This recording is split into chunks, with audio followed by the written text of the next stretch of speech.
Hey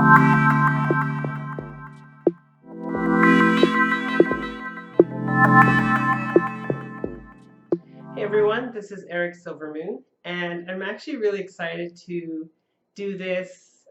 Well, I was going to say intuitive tag, but it's actually called an Instagram Witchy community tag.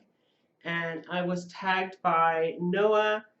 And Noah, I'm sorry if I'm going to butcher your name. I have a tendency to like butcher people's names, but this is Tempestarii. Sorry, I know, terrible. But Noah, thank you so much for tagging me. I think you're such a cool guy. You're adorable as heck.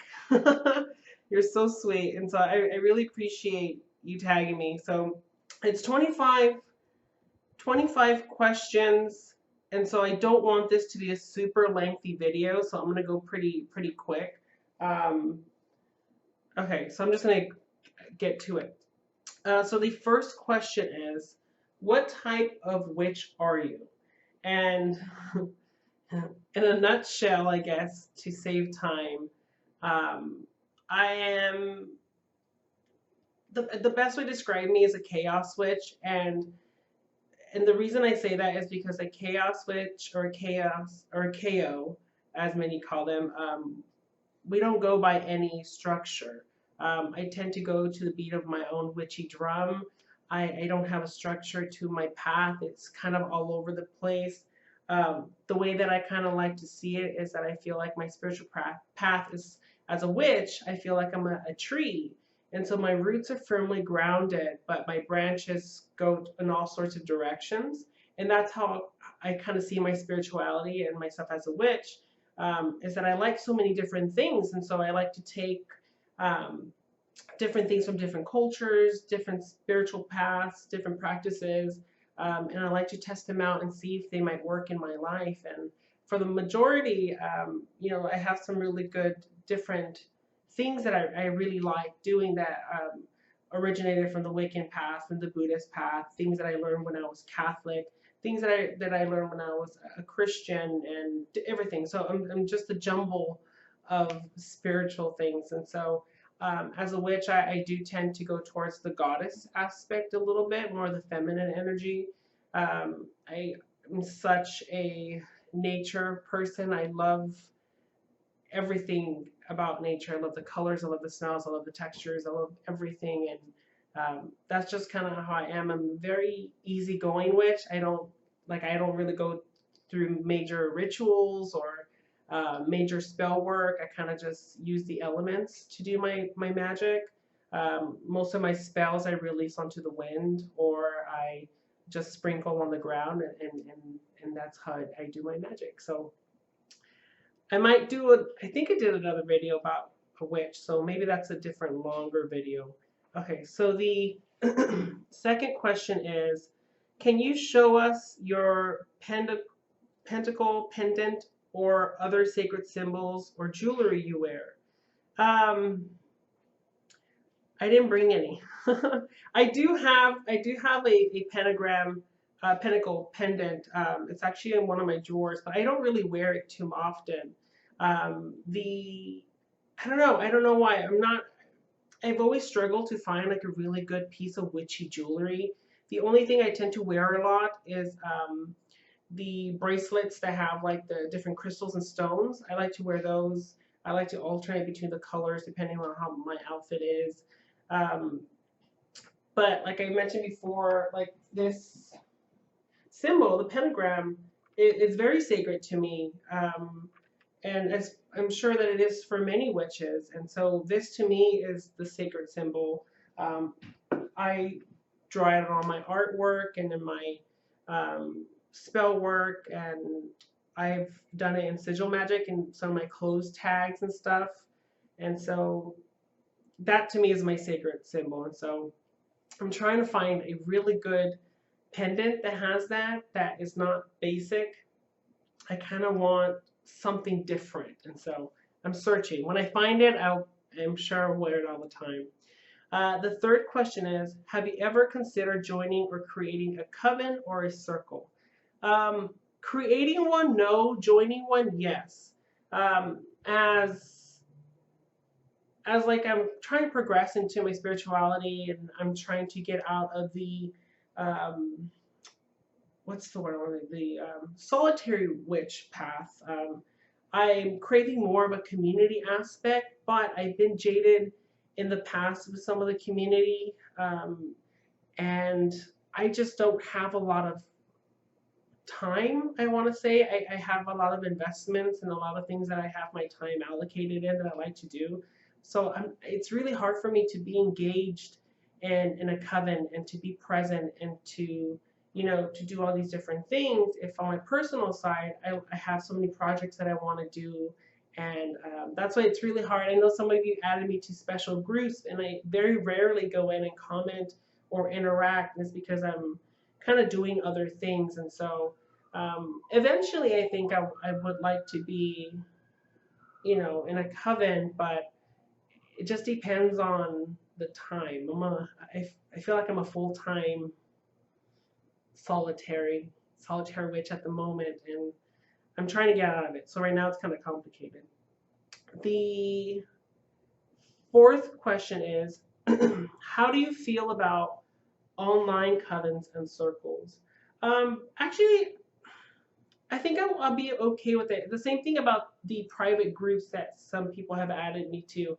It's really hard for me to make the time to engage in them just because I'm so busy. My muggle work takes a big chunk of my everyday life, and then I have a short window of time to cook dinner and be with my family, and then I have an even shorter window to do my spiritual work. And so the engagement in something extra for me at the moment is not possible.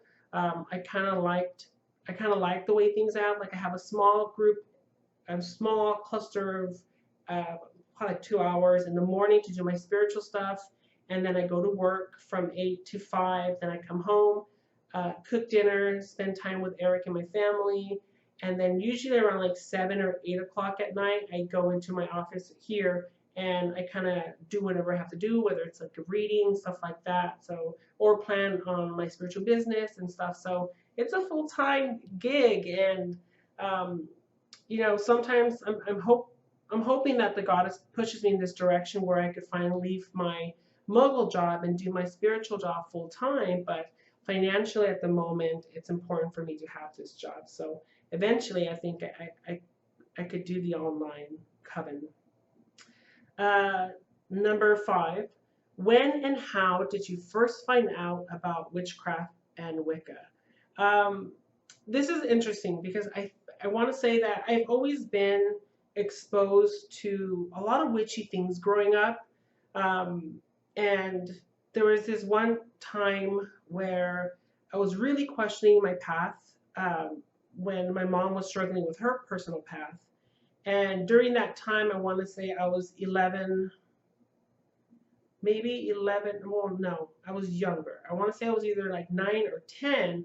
I knew that I wasn't resonating with any of the churches my mom was taking me to. And that was the time where my sister really was taking me to more of the Native American side. And so we went to a lot of different powwows. We went to different events and stuff. And I was exposed to that witchy shamanistic feel because one of her friends was a shaman. And this was like a long time ago. But, she was just so witchy. And I remember all her jewelry and her feathers, and her hair was braided with beads. And I just thought, like, this woman's everything. Like, what is that? And so that was my first exposure to something really different outside of the norm. And when I was getting into that, questioning things, I believe at the age 11, that's what I wanted to say. I was at Barnes & Noble with my mom, and I was in the religion side of the section of where the book's at, and I needed something. I needed to find something that was for me. I needed something that made me feel different, and that's when I saw the witchcraft section, and I was kind of browsing through it, and I knew that was the direction I was going to go. I didn't get my first Wiccan or witchcraft book till a little bit later. My first witchy book was Teen Witch by Silver Raven Wolf. Is that right? It is right, I think. I'm terrible at names, but that was my first book. And after that, I bought every book that came after or that there was, and I devoured it. And those were my first ever witchcraft, wicca kind of books. And so, number 6. When did you first realize you were a witch? Oh, okay. Well, what made you realize that? I guess I've always already knew, but I guess I should say the first time or the first realization that I wanted to accept that word was I've never called myself a witch, and to the point where I almost ended my life. And I've always practiced some kind of spiritual path up into the point where I was at my darkest moments in my life, where I was I was thinking about kind of killing myself at that time. And I remember breaking down and going to bed and being awoken by either the goddess or my guardian angel, and her telling me that it was time to come home. And I instantly knew what that meant. And the next day, I started to search for things on. I just felt like there was an answer online that was very strongly guided to something online. And the first person that I found in what I was looking for was Flora Sage Peterson. And I've been working with her ever since. I absolutely love Flora. And during that time in my year-to-day studies, that's when I knew that I was a witch, and I wanted to claim it, and I wanted to know everything about what that was and kind of just owning it, but figuring out why it meant so much to me and why I felt it was such a huge privilege to be able to say that I was a witch and to give myself that title, or that, I don't know what you want. I guess it's a title or a lifestyle or something. But it was important for me to give that to myself. But before, I need to understand why I felt that I was a witch, if that makes sense. It's a very long, yeah, it's a long little journey. Okay, so this was okay, so it's number 7. How old were you when you first started practicing? I started practicing very, very, very young. I was exposed to a lot of witchy things. From the earliest thing I can remember was just being in the Catholic Church with my grandma, and I feel like that was my beginnings of a witchy lifestyle, because it was so ritual-like there, with all the saints and learning about just different things, learning about candle magic very early, about prayer work, about miracle work, about manifestation, about self-love from my grandma. I mean, these are the building blocks, foundations to where I'm at. And with my mom being raised in um, kitchen witchery of putting intention and energy into your food, mixing different herbs to get what you want. I mean, I grew up with 3 very powerful women. My sister, my mom, my grandma raised me. My dad worked a lot, so he was always working, so he really wasn't around. It was really my mom, my grandma, my sister that raised me and my brothers. And so we've always been very respectful for women in that aspect, and to be raised by them, by those 3 women, really just, I think, kind of just made me start practicing more about compassion and my tapping into my gentleness and my vulnerability, and seeing that there's a strong power behind it. That's kind of when I started. So I started really, really, really young. I don't know a specific age, but the longest I can remember, or the earliest I can remember, I want to say that I started. Just say I was raised in a magical household. So number 8, what was the first spell you've ever casted, and did it work? So the first spell I ever casted was a protection spell, and since I'm still here, I'm going to say that yeah, it did work. Like I mentioned before in previous videos, the first actual spell that I did was when I was in junior high. And I mentioned before, like I said in past videos, about being bullied really bad when I was a kid. I was bullied in elementary, middle school, high school. Sometimes I even get myself triggered by certain things still.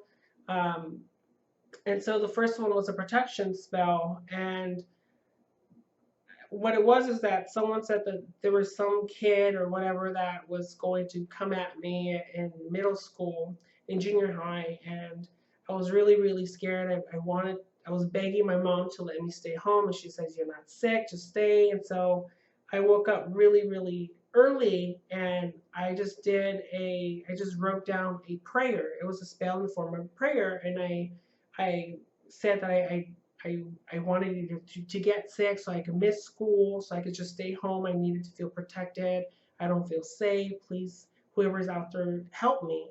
And obviously, my mom was just like, no, you need to go to school. You're not sick. Go. And so the car right there, I was so nervous and I was so scared. And when my friends came to me, they're like, oh, I have good news. And I was like, what? It's like so and so is sick. They're not going to be here for a couple weeks. And I was like, oh, that's awesome. That's the best news I've ever gotten. So I don't know what would happen, what would have happened if that individual did show up for school that day. But after that, I felt like I've always been guided and protected, and so I thought that was a cool experience. Um, then I have number 9. Have you ever had a spell fail or backfire? Um, I want to say yes. I mean, I don't think one that backfired. I never had a spell that backfired, but I've had ones where nothing really happened, and so I felt like it wasn't the right time for it, and so I'll just leave it like that. Number 10, where do you feel your power comes from? I definitely feel like my power comes from within. It originates from who I am, my higher self as well, my a connection to um, the ones that I resonate with when it comes to divinities. Give me one second. Um, I've always said that as long as I am aligning myself with being of service and being compassionate towards others, I will get to keep my gifts. That's kind of how I see it. The moment that I betray myself and my higher self and go a different route, like I used to be when I was in my darkest depression, drinking, a lot of promiscuity, I feel like they will be taken away from me. And so I like my gifts. I like what I'm able to do. I like the connection that I have. And I don't want to lose those. And so that's kind of where I kind of see things when it comes to that. Number 11. Which element do you feel connected to the most? Um, it's between earth and you know, it's really hard. I'm just going to pick earth just because I like earth, but I love all the elements. It's really hard. I'll just go with earth. Number 12. What is the first witchy thing you ever bought yourself? What did I buy myself?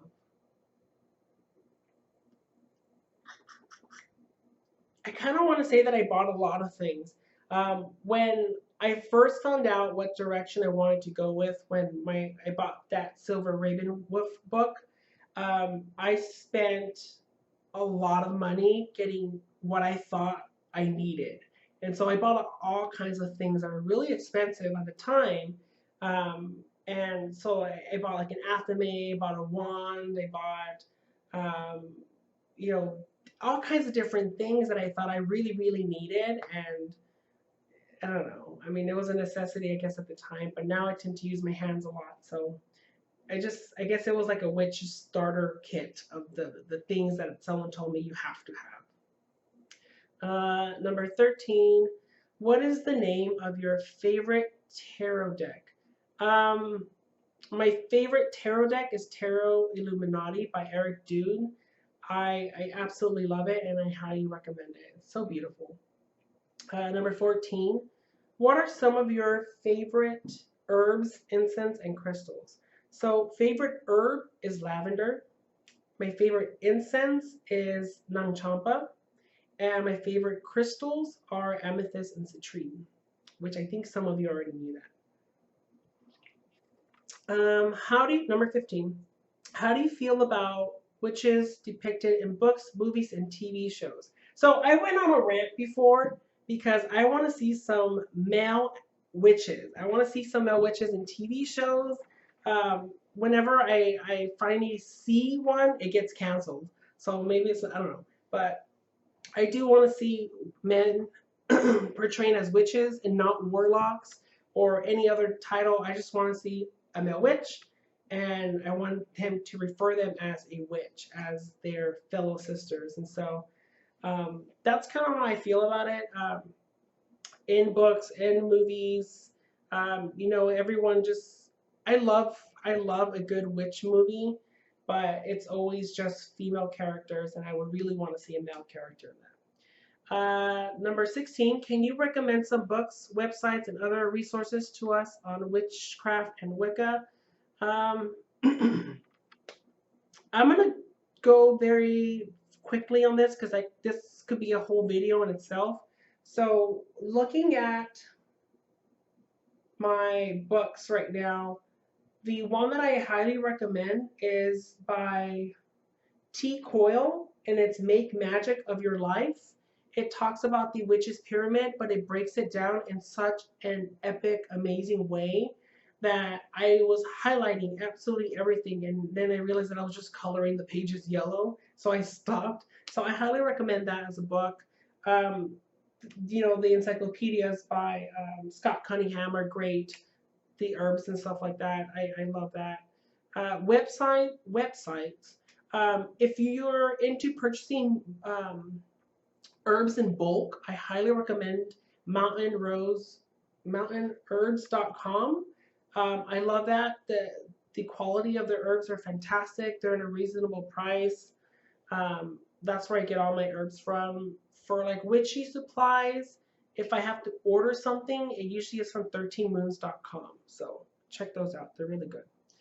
Number 17, do you ever doubt your craft? Yes, every day. And the reason for that is just that, and it's not a negative doubt. It's just that it's more of nerves. And I've always said it before, if I'm not nervous about doing something, if I feel really confident about something, then it's time for me to move on and try something else. And so I still get nervous, and I have self-doubt when it comes to reading for a client. I still get nervous when I'm meditating, when doing something I want my craft to make sure that it does right. And it's because I care so much about it and I'm so passionate about it that it is normal for me to have doubt, because I don't want to, to quote RuPaul, fuck it up.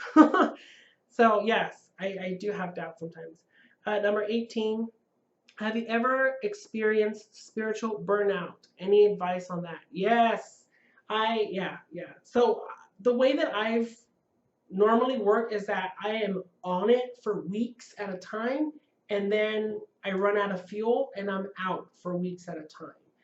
It's never just like, oh, here and there. I like fill up my tank, run until it gets empty, take a really long break, then get back to it, kind of like that. So that's kind of how I am, and I would recommend checking in on yourself and seeing, how much you could actually do. If you're reading, a lot of people just read the material and then read another book, but they never really got to sit and marinate in that first thing. And normally for me, when I study something, it's a really long process. It's really hard for me to move on to different things because I like the why method of studying. So if I'm reading a book and I ask myself, why am I resonating with the book, or why am I not resonating with the book? I have to break it down like that. What's the values that I'm taking? What's the lessons that I'm learning? Stuff like that. So I kind of like to, I'm a real, I guess, like a scientist, an alchemist when it comes to my practice. I really like dissecting it and really studying it because then it sticks. So that's kind of how it works. So if you're burnt out, take a break. Take a long break if needed. Step outside, do something completely different from what you're studying So if you're studying about witchcraft and stuff like that, take a break, watch a comedy movie, watch a horror movie, go on a really nice trip, and then when you feel refreshed, come back to it. Number 19, what made you want to share your life as a witch on social media? Ooh, this is a good question. Um, I've always felt that I had a lot to say and to teach. I know that I've been a teacher in previous lives, and it didn't end very well, and so I was really scared and fearful about putting myself out there, especially as a gay man and as a witch, and just with being bullied and having such a fear about putting myself out there because I was probably going to get bullied again was more reason for me to do it, because I wanted to conquer that, and I knew that I deserved to be heard and that I had a voice that had value to it. And I highly recommend anyone to do it. I mean, there's so many people that need someone to share their wisdom, and that's why you always find people that are very similar. Like I was like, oh well, this person is already talking about this, or they're already doing this craft. What am I going to be doing? Do the same thing. You're going to have a different perspective, a different way of creating something. It's going to be unique because it's you. You know, there needs to be more voices in the media when it comes to spirituality and witchcraft in particular, and being a witch and the different forms. I think the more people that are there, putting themselves out there, is going to be such a benefit to the world, because we are healing it with educating people and letting them know that there isn't a specific way of doing something, about self-care and self-love. And I think the more people that are out there doing that and preaching that, and showing, I mean, the good thing with YouTube and being a vlog is that, you know, I'm not going to share anything that I haven't done before. And normally with vlogs, you get to share your struggles, you get to share your frustrations about something, and it's almost like I mentioned before in video, it's a live book of shadows. You're documenting a witch's journey, and you get to kind of see it. You get to see the great lessons, the aha moments, the very dark moments, but then you see the person learning through that web. So if you're open to it, or if you want to do it, just do it. Do an intro video. Even if you decide not to share it, just do it and see how that felt and how comfortable you felt. But you have a voice. It's worth hearing. I would love to hear it. Just get yourself out there.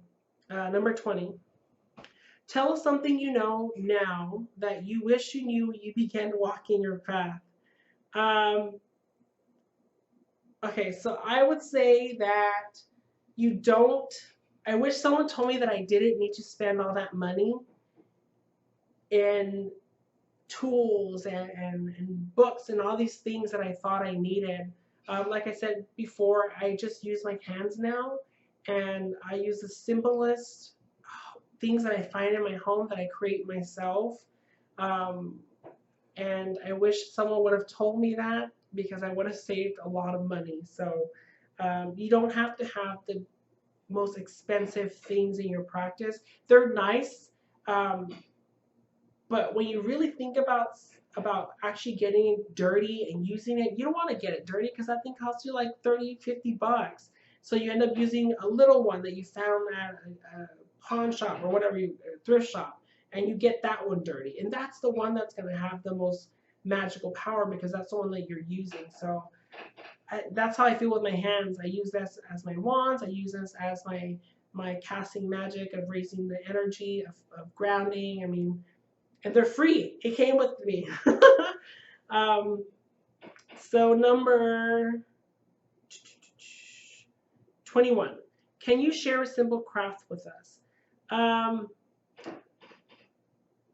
Well, I can't do one right now, but one of the things that I am loving is I've always been a person. I love decorating. I love making my home. My home, I feel like it's a living creature in itself, and I love dressing it up, and I love the energies that it brings when it looks really nice. And so the crafts that I'm doing is creating these really cool, just like arrangements for the season, for Mabon, for Halloween and Samhain. And so what you could do, what's actually, Raven gave me a really good idea. She had a cauldron and she just filled it with a bunch of flowers, and that's kind of what I want to do. So if you see Raven in the Ember, I'm sorry, Ember, Big Fat Witch, check that out. It's a really cool idea, and I'm going to try it. Number 22, any tips, words of wisdoms for newbies? I want to say the tips for that is, don't take anybody else's truths as your truths until you question it. Question absolutely everything you hear, question everything I say, question everything. Ask yourself why you resonated with something and why you didn't resonate with someone. Be very specific in that stuff, because if someone's just starting, you're building your foundation, and so you want to make sure that the bricks that you're laying down are your actual bricks that you really believe wholeheartedly in that moment. Because if you're just building it with random stuff, it's going to start to crumble down. Number 23, we're almost done with 2 more. 23, shout out some witchy channels. Noah, he's awesome. It's kind of hard to think of the actual channels. I mean, I'll just shout out to the ones that I really love. I love Ember, the Big Fat Witch. I love Joanna DeVoe. I love Kellyanne Madoff's with the 4 Queens. I love my sister witches, my goddess sisters, Shakti Wallace, and Crystal Starshine, Lauren. There's just so many, and so maybe I'll do like a separate video that just showcases all of them. Number 24, name some magical places you wish to visit. I want to travel Europe. I want to go to Glastonbury. I want to see Stonehenge. I want to see the fairy wells. I'm friends with Laura Daligan, and I always tell her that I live through her, because she goes everywhere I want to go, and so eventually we'll just kind of meet up, and she gets to be my tour guide, hopefully. So the last one, speak from the heart, number 25. That's gonna be that's gonna be really long. I guess if you're speaking from the heart, I'm gonna tap into a little bit more of that question about the new witches that are coming in. I would just, again, I recommend question absolutely everything. Question everything that is resonating with you. Don't spend all your money on things that someone's telling you to buy. Be very realistic and why you need the items. How much is it? Is it in your budget?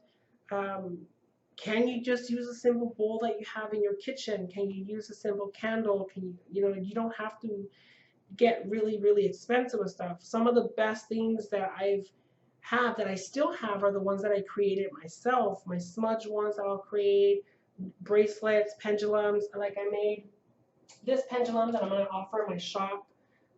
It's just stuff that I made. It's a key with different crystals and a crow. I don't know if you can see that. But I made this myself, and so it saved me some money. So that's pretty much it. So I don't it just ends up being like kind of a big ramble if I keep going on. So thank you, Noah, for tagging me. I had really fun. I know that I kind of rushed through them because it could be potentially really long video.